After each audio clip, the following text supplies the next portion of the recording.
But Hannibal remains unstoppable. He slips through the two Roman forces and arrives at Tuscany, a Roman ally, and torches the landscape. Hannibal starts burning the Tuscan plain. Houses, towns, slaughtering animals, chopping down trees.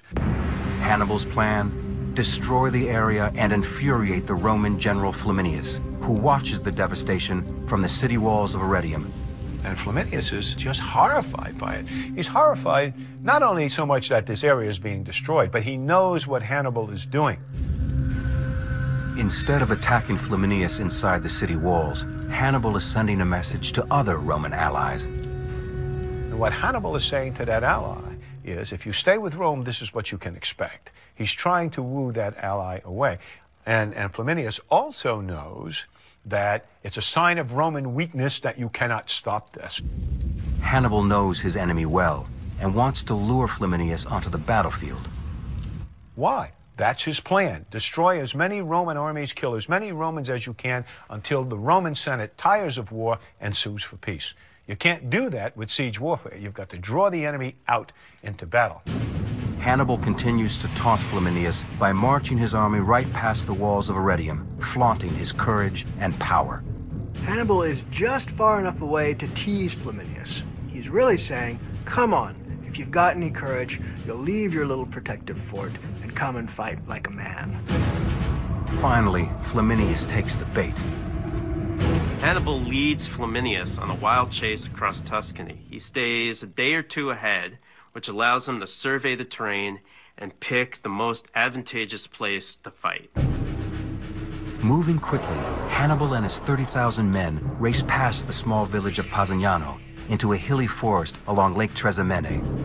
Flaminius is in hot pursuit. The road leads Hannibal, now on horseback, through what's known as a defile, a narrow passage between the mountains and the lake's shoreline. By now, all of Hannibal's elephants are dead. And as he marches into this defile, this narrow passage between the cliffs and the lake, he becomes immediately aware of the landscape's tactical advantages.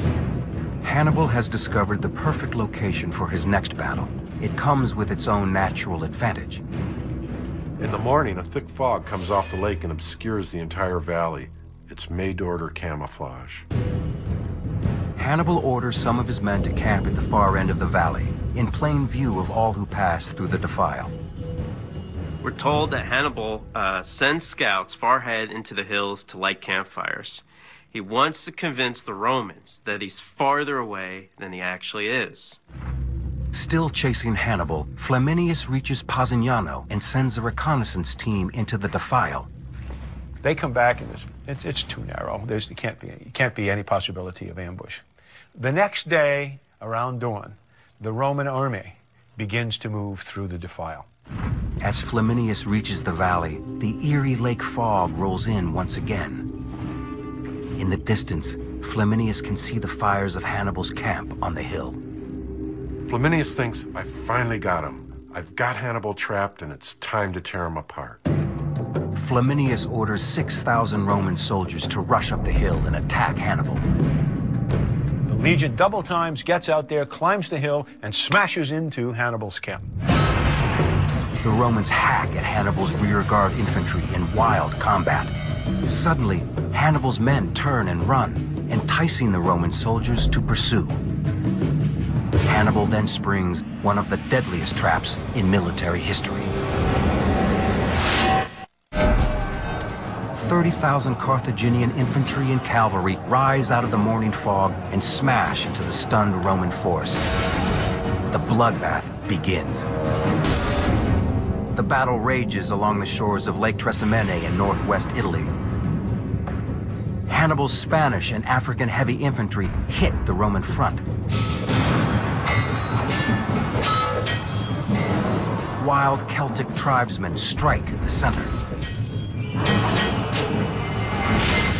Numidian light cavalry crush the Romans from the rear.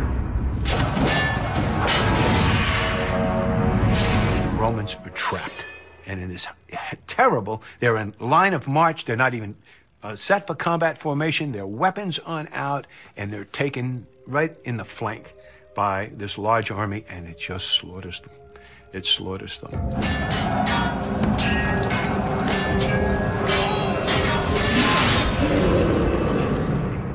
Hannibal makes two big gambles at Trasimene. First is that the fog will return to hide his 30,000 men in the hills. Second, that Flaminius will jump at his decoy camp, and he wins both bets. Out of 20,000 men, 15,000 die in about 3 hours, including Flaminius himself. Hannibal's losses?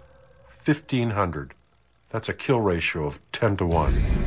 In one of the most successful ambushes in history, another Roman army has been wiped out. At age 27, Hannibal is already a legendary military tactician. In less than 2 years, Hannibal has handed Rome 3 catastrophic defeats. 2,000 men at Ticinus, 30,000 at Trebi.